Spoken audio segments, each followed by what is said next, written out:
जय हिंद दोस्तों, सभी का स्वागत है हमारे YouTube channel study and examination में। तो यूपी सब इंस्पेक्टर की वैकेंसी आ चुकी है और जो टोटल पोस्ट निकल के आ रही है आपकी 9524 पोस्ट है, जिसमें आप सभी लोग अप्लाई कर सकते हैं। इंडिया में आप कहीं से भी रहते हो, मेल फीमेल दोनों लोग ये अप्लाई कर सकते हैं। तो ये नोटिफिकेशन आ चुका है, इनका वेबसाइट मैंने ओपन कर रखा हूँ। इसका लिंक आपको वीडियो के डिस्क्रिप्शन में दे देंगे। वहाँ पर आने के बाद सिंपल आप इस पेज पे आ जाओगे। पेज पे आने के बाद सिंपल इस पेज पे आप क्लिक करेंगे, यानी कि पुरुषों एवं महिलाओं के लिए उप निरीक्षक नागरिक पुलिस तथा पुरुषों के लिए प्लाटून कमांडर पीएससी अग्निशमन द्वितीय अधिकारी के पदों पर सीधी भर्ती 2020 एंड 21 की है। सिंपल ये आप देख सकते हैं 25 तारीख यानी आज ही का ये नोटिफिकेशन आया हुआ है। सिंपल आपको क्या करना है, इस पर क्लिक कर देना है। इससे आप क्लिक करते हैं तो आपका जो नोटिफिकेशन है ये डाउनलोड हो जाता है। चलिए अब इसके बारे में बात करते हैं, इसमें क्या क्या चीज़ें रखी गई हैं, क्या इसमें क्राइटेरिया है। यदि इसमें एलिजिबल है इस फॉर्म को जरूर अप्लाई करिएगा। बहुत अच्छी वैकेंसी है, काफ़ी दिनों के बाद आ रही है, 2016 के बाद ये वैकेंसी आ रही है। वीडियो बताने से पहले अभी तक आप चैनल को सब्सक्राइब नहीं किए हैं तो चैनल को सब्सक्राइब कर लीजिए, बेल आइकन को प्रेस कर लीजिएगा। चलिए आपको एक चेक करके बताते हैं। तो मैंने आपको बता दिया 2020 एंड 21 की वैकेंसी है, जिसमें आपको 3 तरह की पोस्ट देखने को मिल जाती है। जैसे कि आपकी उप निरीक्षक नागरिक पुलिस में आपकी जो टोटल पोस्ट है 9027 पोस्ट है। प्लाटून कमांडर पीएससी में आपकी 484 पोस्ट है। अग्निशमन द्वितीय अधिकारी की आपकी 23 पोस्ट है, यानी कुल मिला के 9524 पोस्ट देखने को मिल जाती है। उसके बाद श्रेणीवार भी आपको यहाँ पर दिया गया है, यानी कि उप निरीक्षक नागरिक पुलिस के लिए यानी कि 9027 पोस्ट है, जिसमें अनारक्षित यानी कि आप जनरल से हैं तो 3613 पोस्ट है। ईडब्ल्यूएस वालों की 902 पोस्ट है। ओबीसी वालों की 2437 पोस्ट है और एससी वालों की 1895 है और एसटी वालों की 180 पोस्ट, यानी टोटल मिला के आपकी 9027 पोस्ट देखने को मिल जाती है। उसके बाद आ जाते हैं नीचे आने के बाद यहाँ पर प्लाटून कमांडर पीएससी में आपकी 484 पोस्ट है, जिसमें आपकी जनरल की 194 है, ईडब्ल्यूएस की आपकी 48 है और आपकी ओबीसी की 131 पोस्ट है आपकी, और आपकी एससी की 101 है, एसटी की आपकी 110 पोस्ट देखने को मिल जाती है। उसके बाद आ जाते हैं नीचे आपकी अग्निशमन द्वितीय अधिकारी के लिए भी आपको पोस्ट 23 है, जिसमें आपकी जनरल के लिए 10 है, ईडब्ल्यूएस के लिए 2 है और ओबीसी के लिए 6 है और आपकी एससी के लिए 5 है, एसटी में आपकी 0 पोस्ट रखी गई है। तो टोटल मिला के आपको 23 पोस्ट देखने को मिल जाती है। चलिए अब नीचे बात करते हैं, यहाँ पर आपको भी जो भूतपूर्व सैनिक है, स्वतंत्रता सेनानी, उन लोगों को भी छूट मिल जाती है। चलिए नीचे चलते हैं। उसके बाद यहाँ पर कुछ परीक्षाओं के बारे में दिया गया है, तो यहाँ पर हम कुछ पढ़ने की ज़रूरत नहीं है। थोड़ी सी चीज़ यहाँ पर दी गई 1.3 कॉलम में आपको जो पॉइंट नंबर दिया है कि इसमें बताया गया परीक्षा प्रथम परीक्षा के पूर्व यानी कि रिटन एग्जाम से पहले आपकी रिक्तियों की संख्या परिवर्तित हो सकती है। ठीक है, तो यानी कि घट भी सकता है, बढ़ भी सकता है, लेकिन वैकेंसी घटने के चांस बहुत कम रहते हैं, बढ़ती ही है। तथा यह भर्ती किसी भी समय या भर्ती के किसी भी स्तर पर बिना कोई कारण बताए निरस्त भी किया जा सकता है। तो ये चीज़ यहाँ पर इन्होंने बता दिया है। चलिए फॉर्म भरने की जो प्रक्रिया ऑनलाइन भरना है और जो आवेदन प्रारंभ होने की जो तिथि यानी कि स्टार्टिंग जो आपकी रहने वाली है 1/4/2021 रहने वाली है। लास्ट डेट जो आपकी रहने वाली है 30/4/2021 रहने वाली है। चलिए अब बात करते हैं आप लोगों के आवेदन शुल्क की। तो यानी कि आपकी जो फीस लगने वाले कितने लगेंगे, यानी कि इस भर्ती प्रक्रिया के लिए सभी जो अभ्यर्थी हैं, चाहे मेल फीमेल जो भी category S C S T OBC general, सभी के लिए 400 रुपये देने होंगे। आहारता यानी राष्ट्रीयता यानी कि आप भारत के नागरिक हों, यानी कि आप इंडिया में कहीं भी से रहते हो, किसी भी स्टेट से हैं तो आप फॉर्म अप्लाई कर सकते हैं। सिंपल इन्होंने बता दिया है। उसके बाद आ जाते हैं नीचे टिप्पणी शैक्षणिक अर्हताएँ हैं, यानी कि आप उप निरीक्षक में अप्लाई करना चाहते हैं, प्लाटून कमांडर में अप्लाई करना चाहते हैं पीएससी में, तो आपके भारत में विधि द्वारा स्थापित किसी भी विश्वविद्यालय से स्नातक की उपाधि होनी चाहिए। यानी कि सिंपल आप स्नातक हैं, किसी भी स्ट्रीम से हैं तो आप फॉर्म को अप्लाई इसमें कर सकते हैं। उसके बाद अग्निशमन द्वितीय अधिकारी के पद पर अप्लाई करना चाहते हैं तो आपके स्नातक में भी विज्ञान से होना चाहिए। साइंस साइड से आप किए हैं, साइंस साइड से थे, आप अपना BA BSc कुछ किए हैं तो आप इस फॉर्म को अप्लाई कर सकते हो। चलिए नीचे चलते हैं। उसके बाद यहाँ पर अधिमानी आहारताएँ हैं, यदि आपके पास हो तो लगा सकते हैं, नहीं है तो कोई दिक्कत आपको नहीं होने वाली।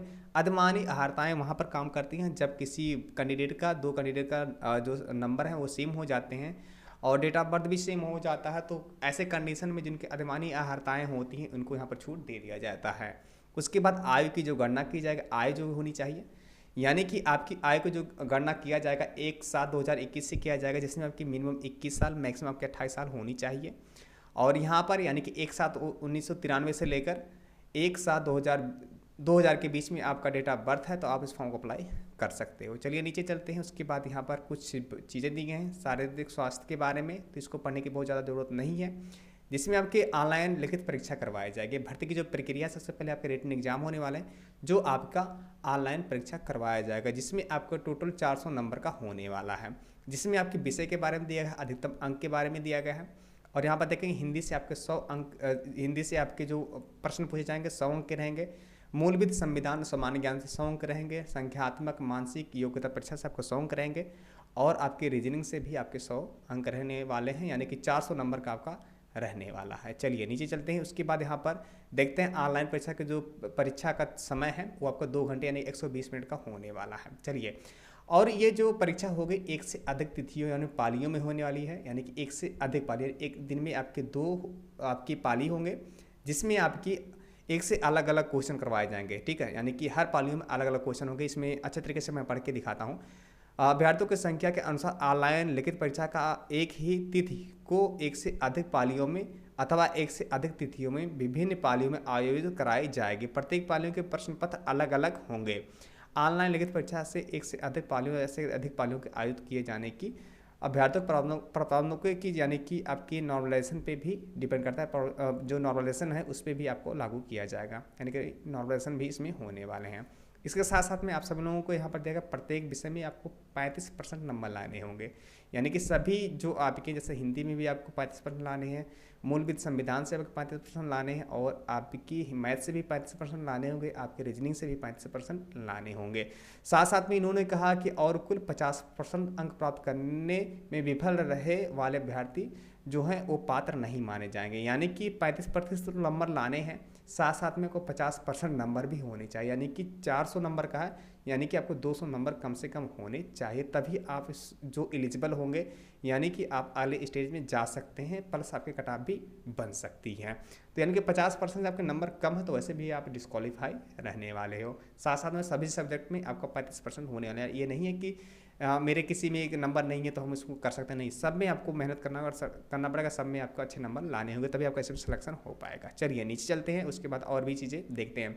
इसमें आपकी हाइट के बारे में दी गई, जैसे पुरुषों के लिए आपकी जो हाइट होनी चाहिए सामान्य, ओबीसी और एससी के लिए 168 सेंटीमीटर, और जो एसटी कास्ट के हैं उनकी जो हाइट होनी चाहिए 160 सेंटीमीटर होनी चाहिए। सीना यानी कि चेस्ट आपका सामान्य, और जो आपकी ओबीसी और एससी वाले हैं उनकी 79 आपकी मिनिमम होनी चाहिए, और मैक्सिमम आपकी 84 होना चाहिए, यानी कि 5 सेंटीमीटर का फुलाव होना जरूरी है। उसके बाद एसटी कास्ट के लिए जो आपका चेस्ट मिनिमम हो चाहिए 77 होना चाहिए, और आपका फुलाव के बाद 82 होना चाहिए। 5 सेंटीमीटर का एक्सपेंशन जरूरी है आप सभी लोगों के लिए।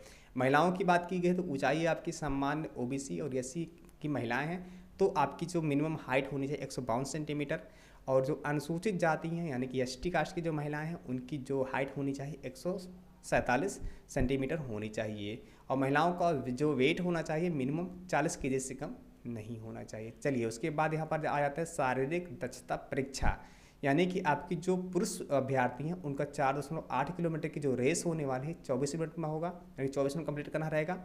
और आपकी 2.4 किलोमीटर की जो आपकी जो रेस है महिलाएं की उनकी 16 मिनट में कंप्लीट करनी रहेंगी। ये क्वालिफाइंग केवल रखी गई है। उसके बाद यहाँ पर देख सकते टिप्पणियों के बारे में दिया गया है, आप इस चीज़ को पढ़ सकते हैं। चयन की प्रक्रिया इन सब के बारे में हो जाएगा। उसके बाद यहाँ पर आप लोगों के मेडिकल होंगे, उसके बाद आपकी सूची ये सब बनाई जाएगी। तो ये चीज़ सारी चीज़ थी। तो उम्मीद करते हैं आप सभी लोगों को सारी बातें समझ में आ चुके हैं। कोई चीज़ें छूट रह जाती हैं, कुछ पूछना होगा नीचे कमेंट कर सकते हैं। तो चलिए मिलते हैं अगली वीडियो में, तब तक के लिए जय हिंद, वंदे मातरम।